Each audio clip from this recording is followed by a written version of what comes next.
We were specially trained soldiers from one of Canada's greatest regiments, the Black Watch. My body does not carry normal blood. It's Black Watch blood. Surviving impossible odds. We had the highest casualty list of any battalion. We were the battalion's top snipers. There's less than 50 of us left, but there are 4 snipers. Funny thing. Always the first ones in. That sniper goes out to create mayhem. Outstanding! Until they fired on you, you had to keep going. If you cannot shoot accurately, you are gone. You only got one shot. We put everything on the line to save the world from the Nazis.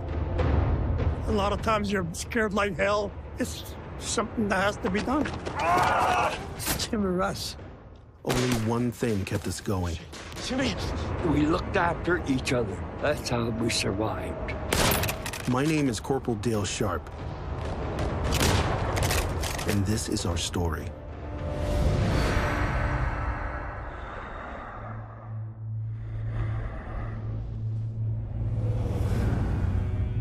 It was the summer of '44, a month after D-Day.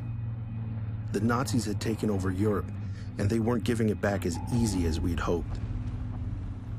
No sooner had the Black Watch landed, and we were sent in 20 miles to knock the Germans off of Verrières Ridge. But they were waiting for us, with everything they had.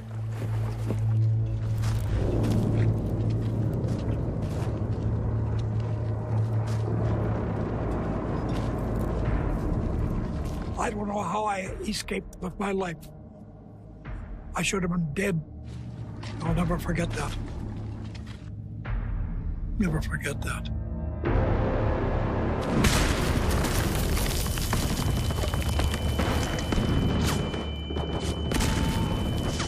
Anybody tells you that they know what's going on, they don't. They're not telling the truth. What I'm telling you is the truth. You don't know what's going on. Guys could be getting killed 30 feet away. You don't see them. You don't care about them. You're talking about yourself.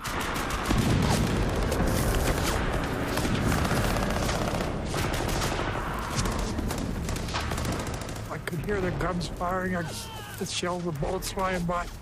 They're just dropping like flies in the grass.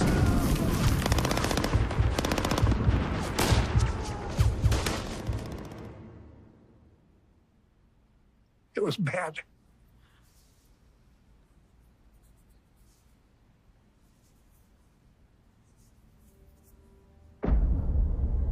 All the companies are gone.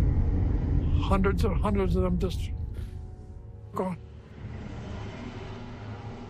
There was only 20 or something of us left. Our first big battle. 300 killed, wounded, or taken prisoner. The worst day ever for the Watch.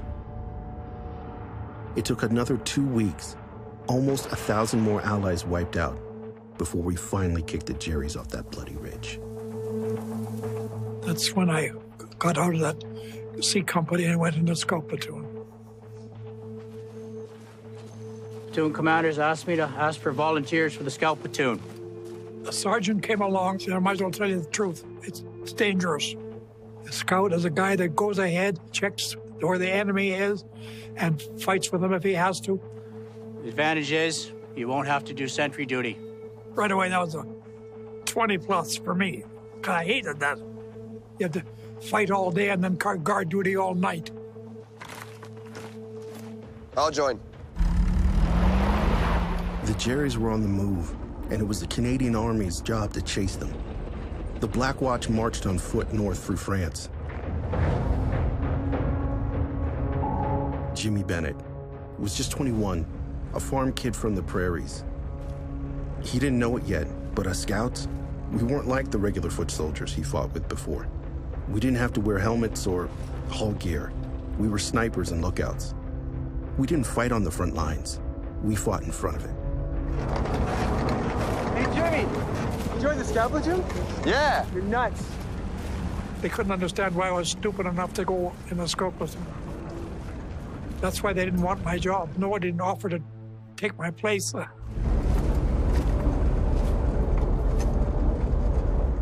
Jimmy was put under my charge.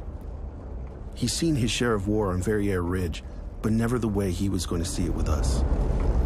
I don't know what they told you, but this isn't like the rifle company. You're actually going to have to look at your target through a scope. You're going to get a little used to them being alive before you pull the trigger. Training him was the job of our 21-year-old corporal from Montreal, Jim Wilkinson. Hands down the best shot in my platoon. We just called him Hook. Always Hook. That was due to the size of my nose, and most people never knew me by my first name. I hate to boast, but I was one of the best shots in the regiment. Then there was Mike Brunner, 21, also from Montreal. Except Mike was born in Hungary, the only one of us that could speak German. I was a good soldier because I did exactly what they want me to, and I listened. I was good at listening. Considering who we were up against, understanding German came in real handy, especially on scout patrols. Me, I was 26, the old man on the team. At least that's how the boys saw me. He was a big fella, wide as a bull and as strong as a bull. Dale Sharp was the type of a guy you'd want to follow anywhere. Home for me was Corbyville, Ontario, where I drove a truck for the local distillery. I had 2 kids, my girl Dale Jr. and little Teddy. And a third on the way with the light of my life, Zelma June. Plenty of reasons to stay home. But this job had to be done for my family and everyone else. By the end of August, we caught up with the Jerrys. We knew that each French town we came to was probably crawling with the sons of bitches. The trick was finding them and flushing them out so our troops could mow them down. That's what our scout platoon was for. We had to walk into each village, and until they fired on you, you had to keep going till somebody shot at you. If he missed you, fine. If he didn't, you were dead duck. That's the kind of business I was in. You just become numb, immune. It's something that has to be done. Some people can't take that kind of stuff. I don't know, I just put that out of my mind and went and did what I was supposed to do. We clawed our way up the Channel coast of France and into Belgium to the port of Antwerp, the biggest in Western Europe, for a big showdown. The Allies had already captured the port, but the Jerrys controlled the Scheldt, meaning none of our ships could get through from the North Sea. Without food, weapons, and ammo coming in for our boys, we were sunk. Headquarters was set up just outside of Antwerp. Our scout platoon was called into HQ. Here on the map, you see the Scheldt. They wanted us to zero in on where the Jerrys had set up. This is what controls the entrance to We Antwerp. get as much information as we can and pass it on to the headquarters, and headquarters applies the information to their attack. They couldn't ask the rookies to do it, so the job fell to me and Hook. Our orders were to sneak behind enemy lines across the Albert Canal. Joe Nixon, who was my commander at the time, said, he said, Huck, we have a dinghy here for you and Dale. But once you're there, I'll have to pull the boat back. We can't risk the Germans getting the boat. So you'll have to make your own way back. Understood, sir.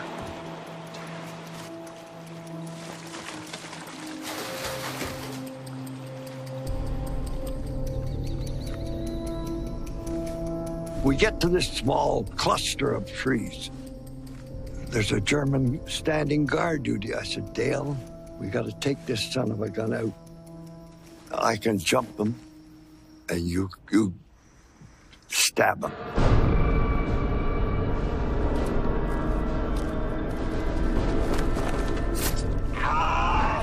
And that's when it all went south. There's a whole platoon of Germans in there having supper. As he was being stabbed, he screamed.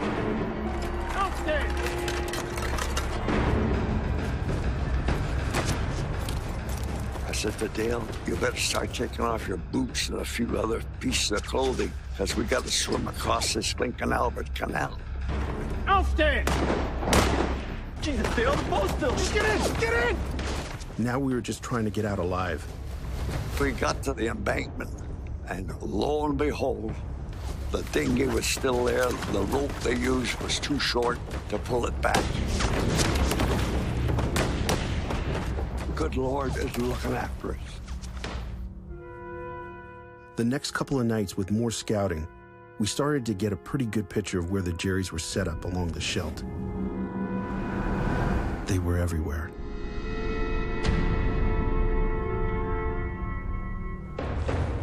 Our scout platoon needed to beef up. The brass brought in reinforcements, but not enough. Help! Advance, left, part. Most were just kids who couldn't reload a damn weapon. Never mind shoot one. That's when Sandy, Russell Sanderson, came into the picture. You think you're, at that age, you're indestructible and you can solve the problem by going and helping. And that's what I wanted to do. I'm in, sir. Sandy was 18 from Niagara Falls. He'd been trying to enlist since the war first broke out. I had a paper that said I was 18, and I was not 18 yet. I had my brother's paper. I got caught at a recruiting tent twice. Sandy struck me as a cowboy type. Go here, go there, let's go. He was willing to win the war himself. This is Corporal Sharp. Started to call me over and he said, whatever Dale tells you to do, you do it. My job was to take these kids, Jimmy Bennett, Sandy Sanderson, and the others, and turn them into killing machines. And if they listened, they might just make it home. I was so taken by working with the man. Take your helmet off. Stay with me. He was so sincere about teaching and his honor about things. I'm alive today because of what Dale taught me. What I knew about shooting, I learned back home, teaching my kid brother Billy. My brother Dale, he was 9 years older than I was. And he was on a pedestal as far as I was concerned. He was an excellent sportsman shooter. He was my idol. All right. Straight ahead. Reference. Gray building. Window on the left. Third story up. A sniper learns real quick that the best Nazi target is the one with the highest rank. You cut the head off the snake, and the rest of the division goes blind. I used to train sometimes in a German uniform. Infantrymen, they got a white band on them. If they're artillery, they got a red band. What do you see? See a German. What's he wearing? What's his uniform? Infantry. What rank is he? Junior officer. Not bad. We didn't want any bozo out of the rifle companies. He has to be a disciplined man, like myself.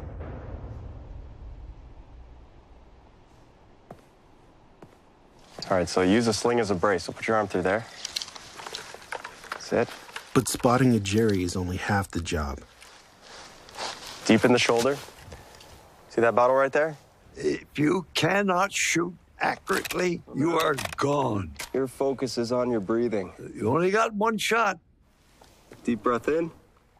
I was good with a rifle, yes. Half out. I had a telescope on it. Squeeze that trigger. You could pretty well hit a guy at 300 yards in the head and no trouble at all. How'd I do, Hook? See you do it again. All the training in the world can only take you so far. Where are we going, Dale? Find out when we get there. Stay quiet. He takes me over to a place way out, away from our guys, laying down it along the river.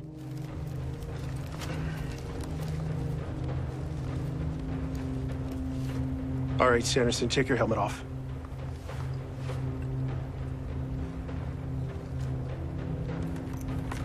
Take up your sight picture. My 12 o'clock. Look for the broken tree. We weren't here to shoot bottles or paper targets.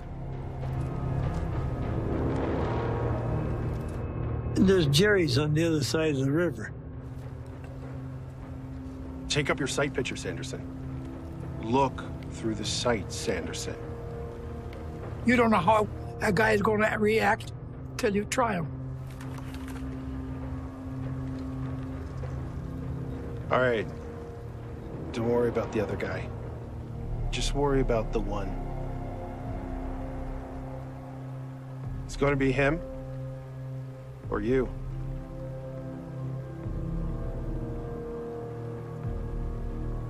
Breathe slow.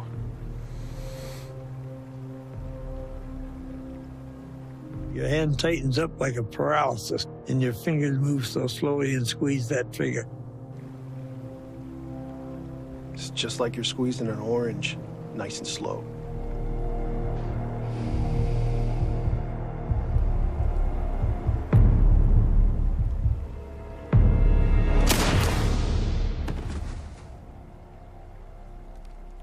And you see that poor beggar go down, and you know, there's my first one. It's sad to say that we have to become used to this sort of thing, but it's a necessity. Stop counting now. Stop after one. It's a damn war, and we didn't start it, and it had to be ended. So you do the job. Sanderson, we're leaving.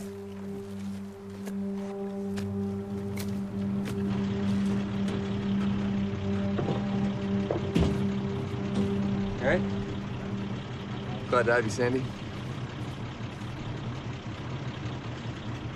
We had our team, the closest thing we'd ever have here to a family. Let's go.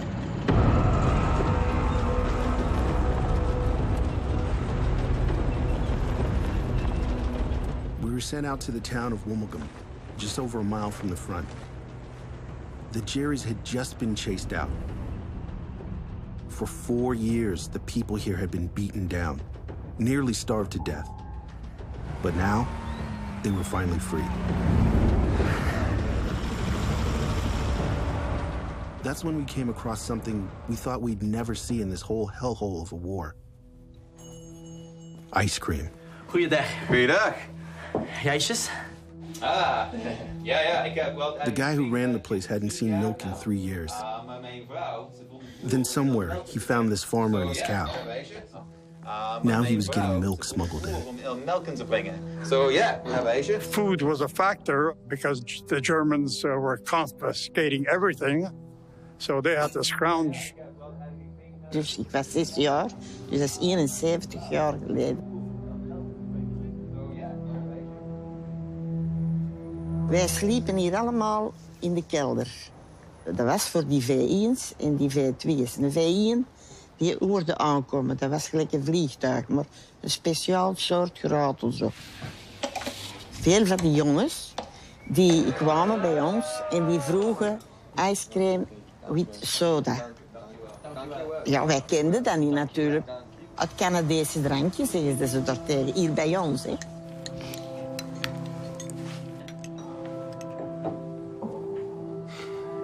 Right, fellas. Black Watch. Black Watch. Black Watch. Black Watch.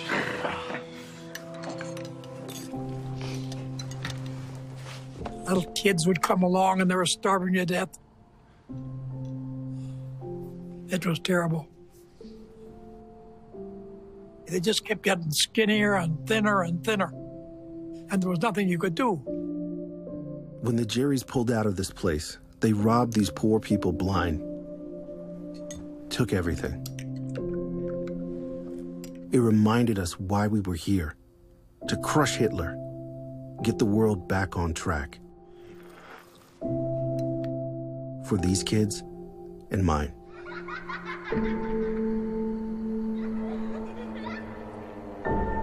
Dan werd er ook een liedje gezongen. Ik ken daar nog een paar regeltjes van buiten. You put your left hand in, your left hand out, your left hand in, and you shake the ollie boat. You do the okey cokey and you turn around. That's what you're about. We liberated part of France and Belgium.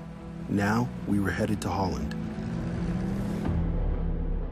It was time to kick the Jerrys out of the Scheldt and open up the port. We were going to be fighting on land flat as a board, flooded to high hell. Getting in and out alive was going to be tough. Our scout patrols became more important than ever and more dangerous. We were to go out and bring in all the information, trucks, vehicles, weapons, whatever you saw. We work in the dark, mostly in the dark. We had different clothes we wore, a different jacket, camouflaged green. You just keep your fingers crossed and hope you get out of it. You don't expect to live very long. You boys all clear of the plan? Clear. All right, good to go.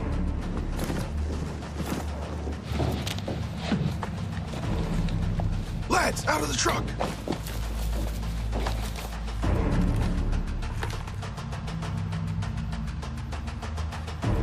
We were on what's called a listening patrol. Get as close to the enemy and be in a hidden position.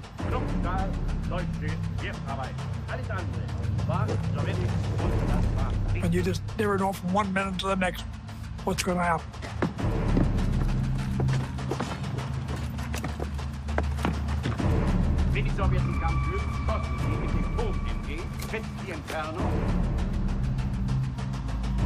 Going out on a listening patrol was absolutely miserable. You don't know whether you're walking into an inferno of guns.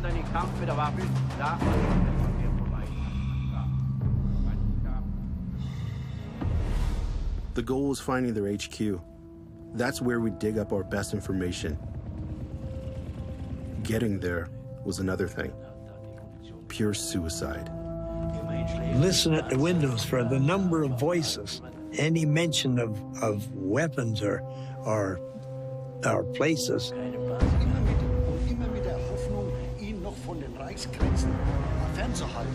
We have a major and a first officer. I really didn't hear much.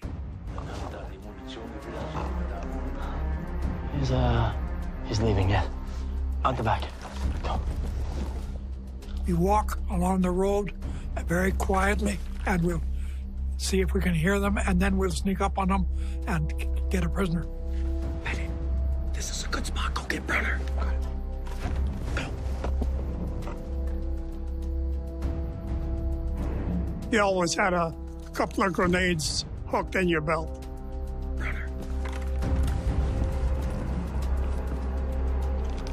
You get close enough to him and you'll say, halt, and he halts or he lays on the ground dead.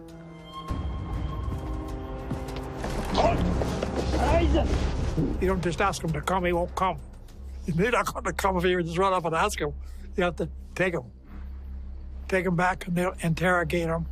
England and the swinehund. Halfway through October, we were working around the clock, sniping and running patrols, gearing up for the big battle at the Scheldt. We were dead tired, the only thing that kept us going was each other. You develop such close friendships. Okay, let's go. You run into the same perils and dangers and mishaps. Okay. Hey, Jimmy, hold here. I'm a nervous person, but Michael Brunner used to always try and get me to slow down. Take a deep breath. Because he was a cool fellow. You're going out and a lot of times you're scared like hell.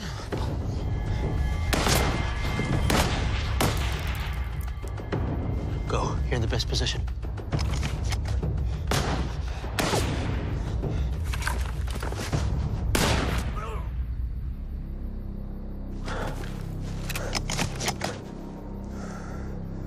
We're clear. Even with just one bad situation, you become attached to each other, and that was the case with Jim Bennett and I. He's the best guy in the world. But here's the thing about war. Even going back into your own lines, you're never really safe. Buck and I were coming back, and we had to come through the Maisonneuve lines. The Maisonneuve were one of us, a French-speaking regiment from Montreal. But we still needed to use a password to clear the security checkpoint. Hey, hold! Whoa, don't shoot! The password changed every night. The password that night was steamer trunk. Steamer? Bag, The guy says, steamer. And you have to holler trunk. If you don't holler trunk, you can get shot right there. Steamer? It's, Whoa. Luggage, baggage. We couldn't think of the damn word trunk. Without a password, we were cooked. Black Watch! We're Black Watch! Black Watch, you kidding me, boy, huh? Show me the feather, boy. And you always carried your Balmoral inside your sniper's jacket. It's your recognition, and there's no one else has it, eh?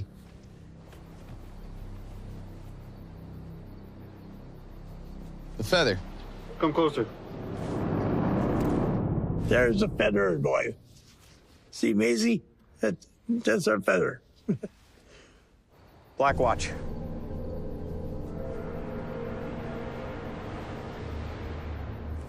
For Black Watchers, Oats on Black Watch. The password is trunk, huh? You can go past. You can go past. Thought you were gonna shoot us. But if we knew what was waiting for us around the corner, none of us would have been laughing. Black Friday was about to come crashing down. The Jerrys were set up just outside the Dutch town of Woensdrecht. They were on an embankment around half a mile away from our position, over open ground. It was like a funnel. There was high ground on one side, high ground on the other side. The Black Watch were sent in to fight, but this time the scout platoon had to go too. Reinforcements were still too green, so it was all hands on deck. They were just former artillerymen, drivers, cooks, everything. We taught them to use a gun. We taught them to keep their head down, too. But that wasn't the worst of it. Moving through the water and muck was slow, and it threw off the timing. The whole countryside was flooded because the Germans had bombed and opened up the dikes. Once we finally got there, we waited for what seemed like forever. It was supposed to go in at 5:30 in the morning. And when it come time to move in and across that bloody great open field, it was 6:30. And it was crack of dawn. It was first light.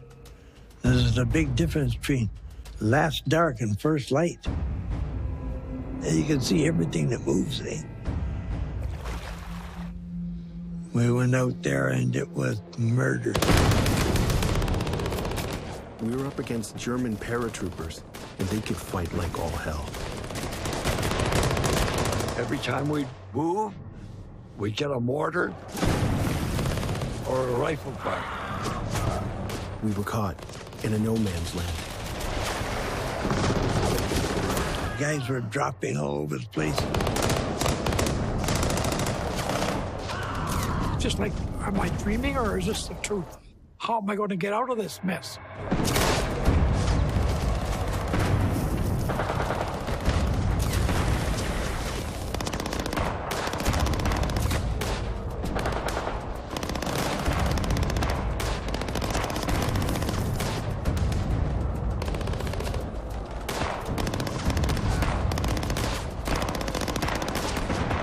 It was a black day for the Black Watch again.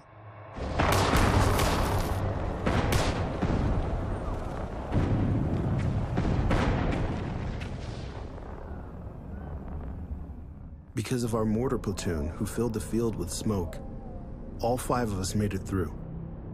But most weren't so lucky. Dozens dying all around us. Nothing we could do. It hurts. It hurts when you can't help somebody, and you know bloody well that his escape route is cut off. The second worst day we ever experienced, we lost 100 men in there.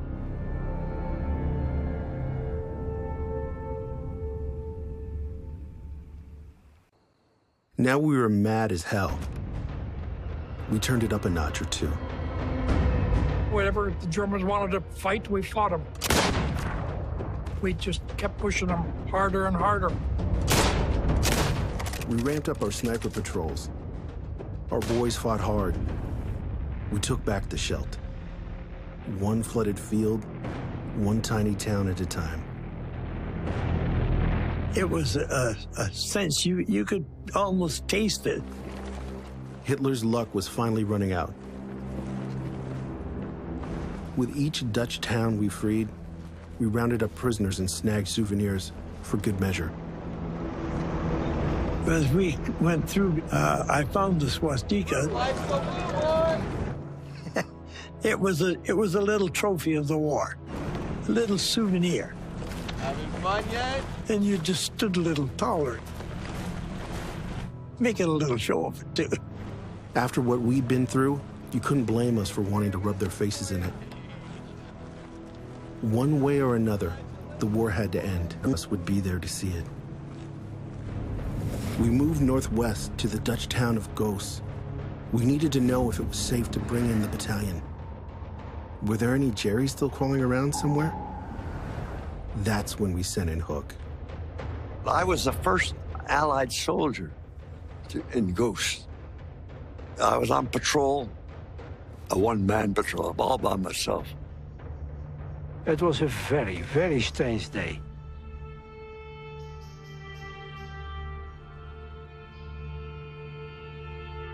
I remember everything of the war. Everything, and the liberation. On the day of the liberation, there came a man in clothes that I did not know, and something on his head. That was the first Canadian soldier that I saw.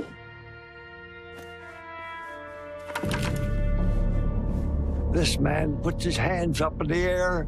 He says, "Don't shoot, I'm a Dutchman." And he says, "The Germans have just left." We chased off the Jerrys and freed a town that, for the last 4 years, lived under the dirty boot of the Nazis. War is strange. One day, you're burying your best friend. The next, you're setting hundreds of total strangers free.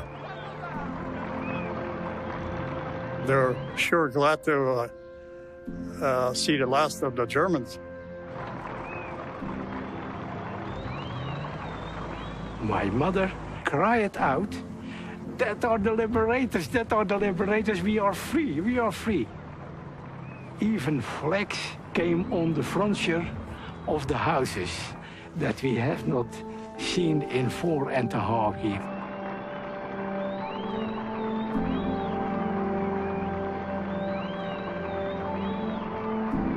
about. It is unbelievable. I can hardly tell it without feeling the emotion again. You just don't believe how much the Dutch people appreciate what the Canadians have done for them. These girls come along. I said, Mike, you can speak Dutch? He said, yeah. I said, this is a nice little girl. Tell her I love her good.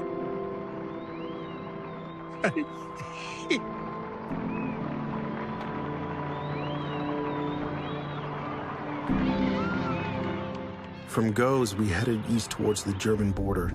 We knew that if this war didn't end by Christmas, we'd have to bust into Germany and crush the enemy in its own backyard. But the winter of '44 was brutal. Cold as hell. Canadian cold. Everyone was pretty beat up.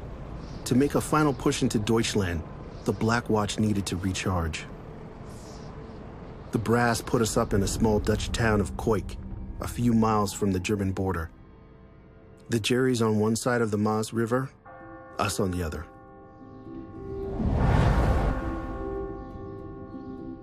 Bunking up with locals was a nice break from sleeping on the ground. When we were in Koik, Jim and I wound up in this house with a real elderly couple. They slept in the basement while us lucky guys, we slept in their bedrooms. Every time we woke up in the morning, our boots were polished, greased, and everything. She washed our shirts at night and hung them all dried out in the morning. We got up, our shirt was all washed and dry. In the 10 months that I was in the front lines, that's the only time I was in a bed. It was Christmas, and for the first time in a long time, we almost felt normal. There was a cafe in the town of Koik, and there was a middle-aged lady, and she had 2 daughters. I always liked girls. I'm not going to go into that, though. Jimmy, he was trying to tell her different things, and I had to sort of interpret for him. Whatever he said, I wouldn't say. I always thought of him, the Dean Martin type. Dark, good-looking. He used to say, how come you get all the girls?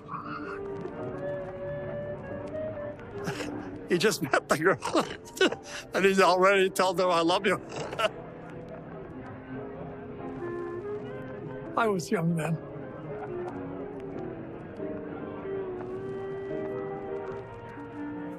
My darling little family, I hope you're all fine and not getting into too much mischief. I bet you keep your mommy on the run all the time. Be good for Daddy, and when I get home, we'll have lots of fun.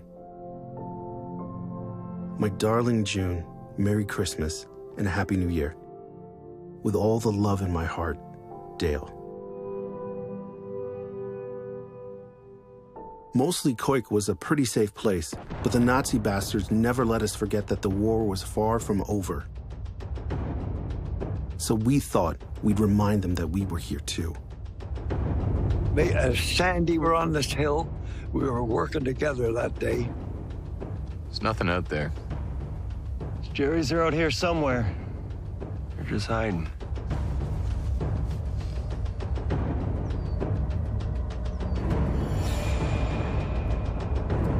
Jesus, look at that Jerry. That son of a gun's watching us, Jim. He's aiming it dead on to Sandy. Put your head down.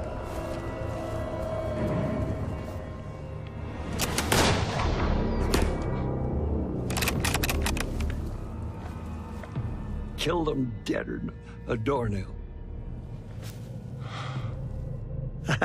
I thanked him profusely. It's all right, Davey. It's all right. We looked after each other. That's how we survived. Word came down from HQ to get ready to push into Germany. But first, our platoon was asked to scout ahead, see what we could find. Dale Sharp and I were assigned to see if we can get some information such as capture a prisoner or prisoners. We got into a farmyard, which was actually on the German side. I see a body. We get closer and closer, and he doesn't move, nothing. I go to put my hand on him. Don't. Could be booby-trapped. Oh, they booby-trapped their mother if they had a chance.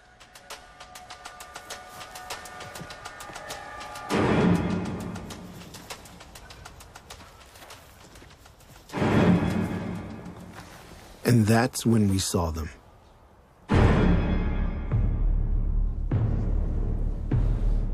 Two Germans. I said, Dale, we'll kill one and take the other one prisoner. All right, on three.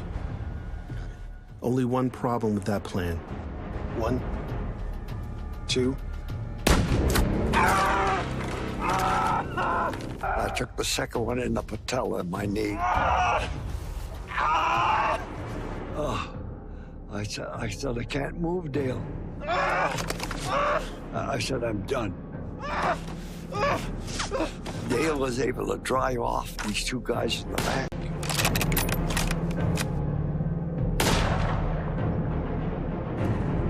He picks me up just like a bag of potatoes. Dale says, don't worry. He saved my life when he carried me across the valley.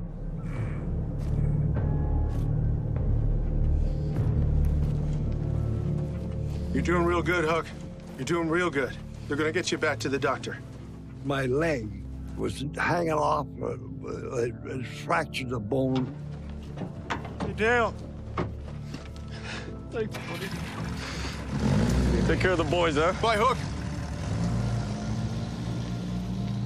He saved my life. A beautiful man. For Hook, the war was over. He was lucky. At least he was going home. For the rest of the Black Watch, it was back into action. In February 1945, we crossed into Germany, bloody Deutschland. This wasn't about freeing anybody anymore. Now it's payback time. Retaliation? You're damn right, retaliation. They started the thing, and somebody's got to pay the bill.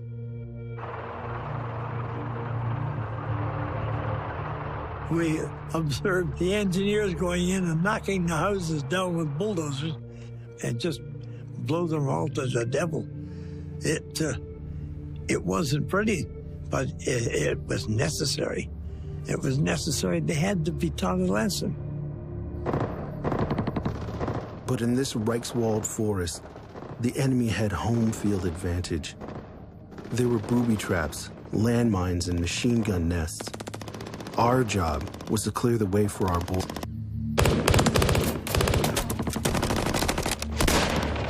They were having trouble with the rifle company advancing. And each time they showed themselves at one end of the company,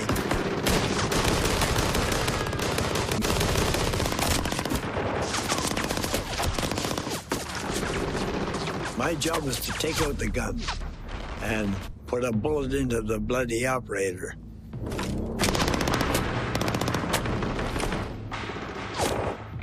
I could tell he was going to take out the rifle company. The rifle company men started to move, and he let go a blast of about 5 or 6 rounds.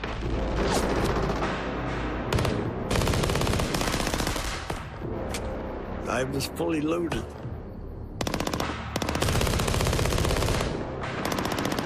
I had a bead right above his right ear.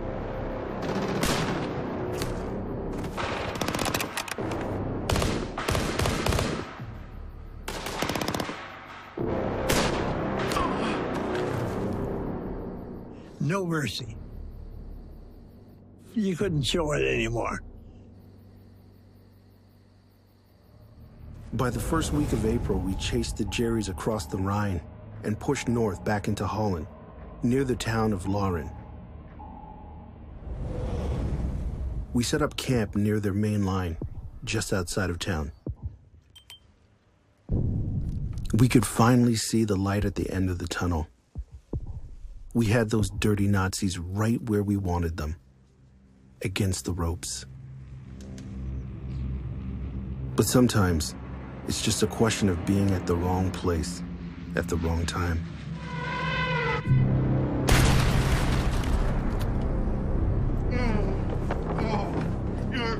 The doors banged open, and in comes a couple of guys carrying, turned out to be Dale Sharp. Sorry, Mike. I was hit bad with shrapnel. Give me a hand here. Pressure. I was losing a lot of blood.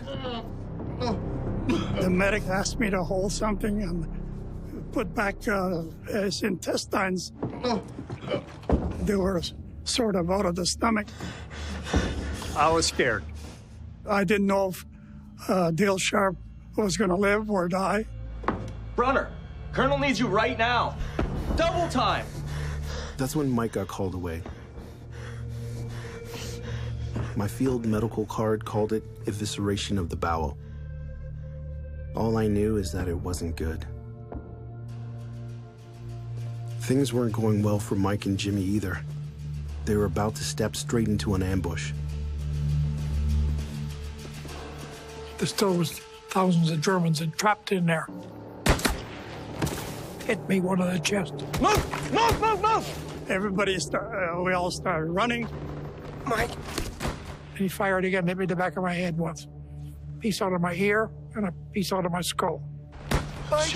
Jimmy! Mike, I'm in the head. I'm gonna die. No, you'll be fine. I could taste blood coming out of my mouth and nose, and I knew that bullet went through my lungs. I'm gonna die. I know it. Hold on, hold on. Hey, hey! A Jeep came along, road. Hey, hey! It was a Red Cross Jeep. Here's my friend. He's been shot in the chest and the head. Help him. There's no point, son. He's gone. You're a medic. Do something. There's nothing I can do. And I said, God damn it, the guy shot, do something. If you know what's good for you, you'll put him on your Jeep. I think he'd have shot him sure as hell.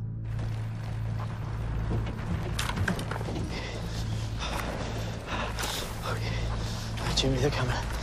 They're coming. Stay with us.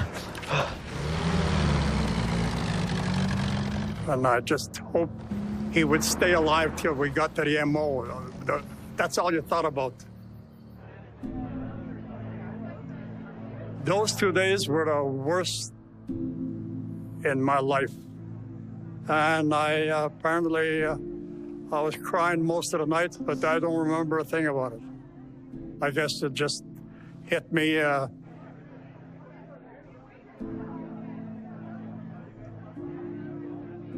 That was the first time I cried for anything.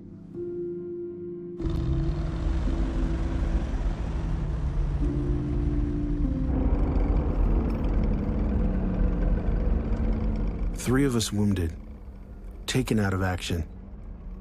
Only Mike and Sandy still standing. The Black Watch headed north to Groningen to mop up what was left of the Jerries. By now, they were desperate, like a wild animal backed up in a corner, more dangerous than ever. And they pulled back someplace. So I got called in, find them for us.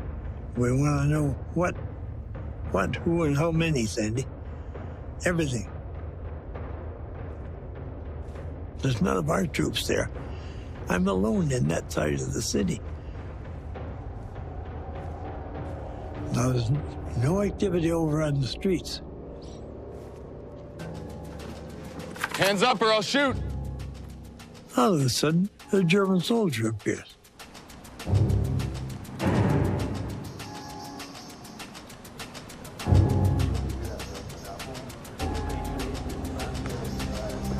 Nummer 1 kwam, nummer 2 kwam, nummer 3 kwam. En zo een heel rijtje Duitsers die kwamen tevoorschijn. I figured about 20, just over maybe 20, 25 or so. Okay, lads. Get those brain guns to the front. Let's go. And I'm cursing. I'm like, get that machine gun over there. Put that brain gun there. You guys, go that way. And I'm hollering to imaginary troops. I want 2 columns, one on the left, one on the right. You guys, down in the back. And there's no one there. I'm alone in the middle of that street. Bring the carriers, bring the carriers. I was absolutely bluffing. Drop your weapons. And I thought, you're gonna get it right now. Let's go. And they put their weapons on the ground. Get against the wall. Hands up against the wall. Let's go, let's go.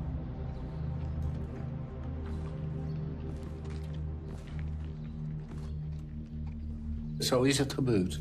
Echt waar, hoor. Echt waar. Voor ons was hij dus wel een held. Stond hij oog in oog met een Duitser. Die Duitsers die pikten alles in van ons. De noodzaak werd dat ze mensen uit Canada best deden om ons van die akelige Hitler. Ik dank ze nog steeds voor al wat ze gedaan hebben, hun leven geriskeerd. Dank jullie wel. Keep moving, let's go. And I lined them up in 3 in the street. Let's go, move! Oh, yeah. 2 days later, we drove every last stinking Jerry out of Groningen.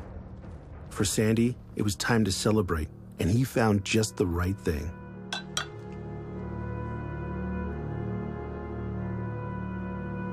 It's a 33. Want some?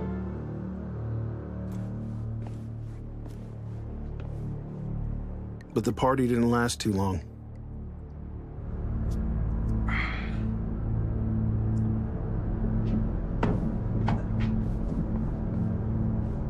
I paid for it. I wound up in the 109 British General in Duffel in Belgium. Are you ready to eat yet? From the damn wine being poisoned.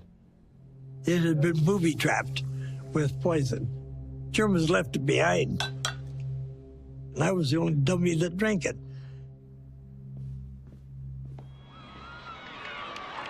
On May 5th, 1945, 19 days after Sandy drank the bad wine, Germany finally surrendered. And now, the lucky ones were going home. But not me. I was never going home again.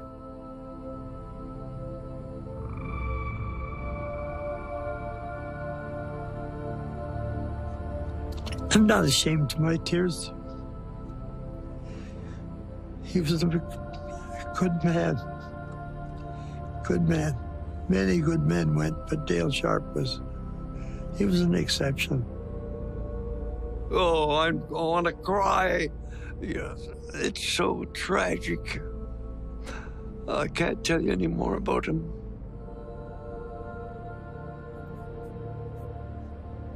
Yeah.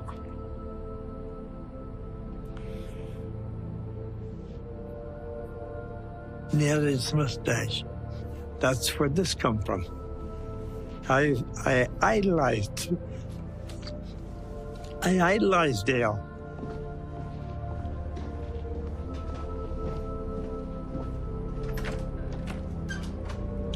Mr. Sharp?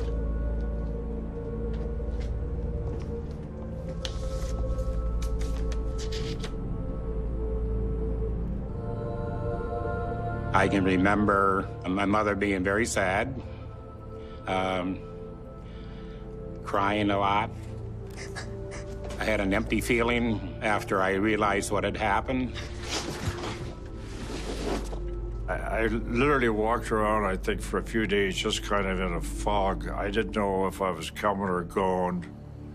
what was happening with me. I was so mixed up inside to think that I'd never see him again.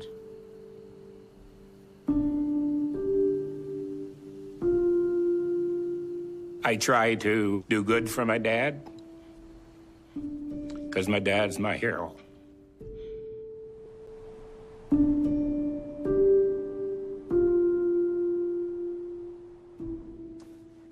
I've never been to Holland. It's one of the most important things in my life. I've always wanted to be here and see this, never thought I would. Once I get to touch his headstone, I'll probably feel a real strong connection.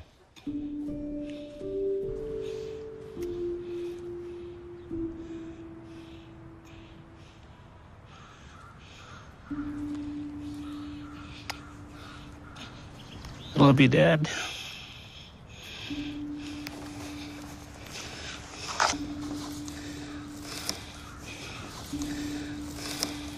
You've always been my hero.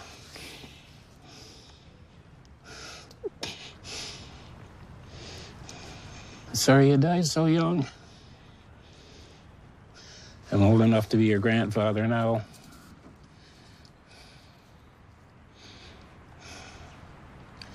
Rest in peace.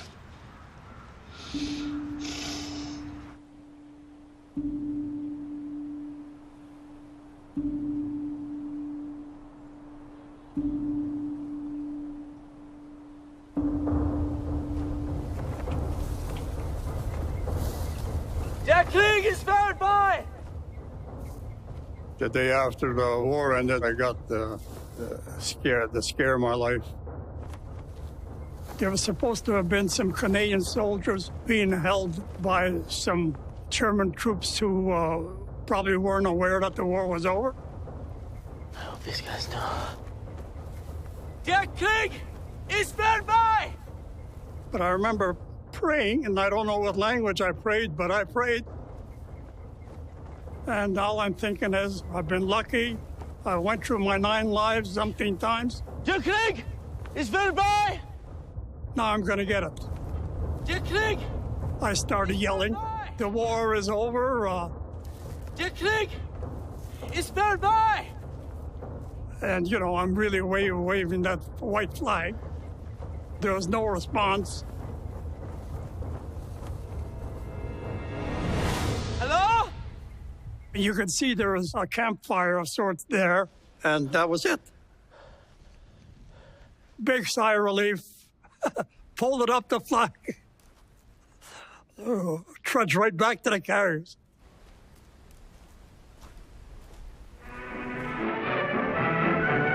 To their home city of Montreal, the Black Watch of Canada returned to receive a grand ticker-tape welcome.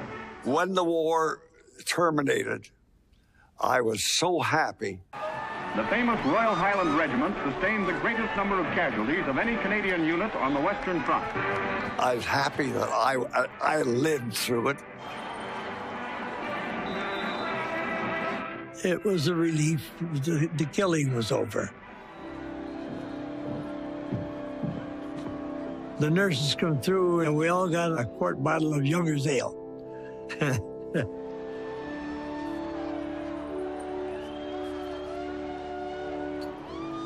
When the war was over, I knew it was the end of the line.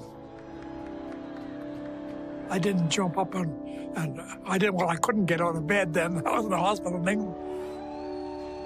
When I come home, my family never asked me what happened there, and I never told them. I never did tell them. I had a knife with a big long blade on it, a switchblade, you know. And I took it out and threw it in the ground and buried it. I had brothers only 7, 8 years old, or 10. I didn't want them kids to find that knife. They didn't even know what a war was.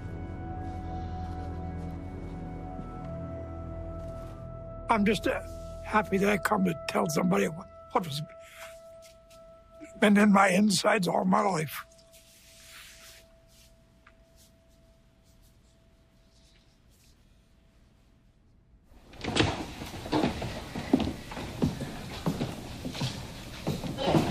Oh, Sandy. There's old bugger. Jimmy. The Black Watch is my life. Come here, you old bugger. My body does not carry normal blood. It's Black Watch blood. Long time, Sandy. Wow. For Christ's sake, how you doing, Mike? Christ. Wow. Oh, good to see you. Overall, that's the best thing that ever happened to me, being assigned to the Black Watch. Just to be alive. Oh, Sandy. I'm very proud of being a Black Watch. God, it's good to see you, buddy. Like you say, as long as you wake up. Yeah. We're on the right side of the grass, those old buggers. I'm very proud. And here we are, we're still here, goddamn it. Old buggers. I end every conversation, every phone call. I love you, Jim. I love you too, Sandy. And I sure as hell wish Dale and Jimmy Bennett were here. I love that guy. We kept each other alive and we did our job. We did our job. And I'm damn proud of it.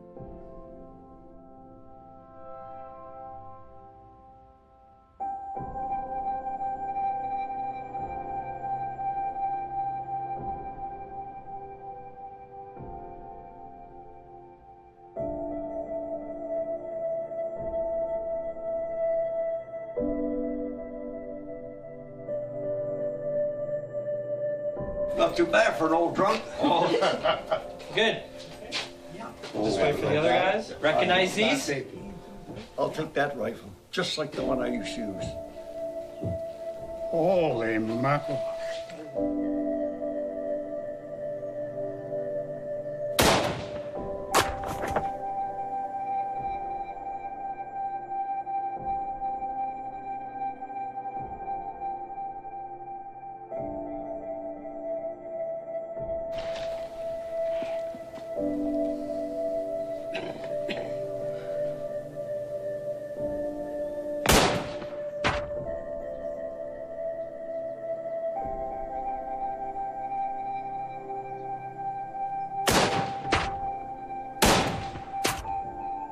Yeah, you hit the target. 4 out of 5.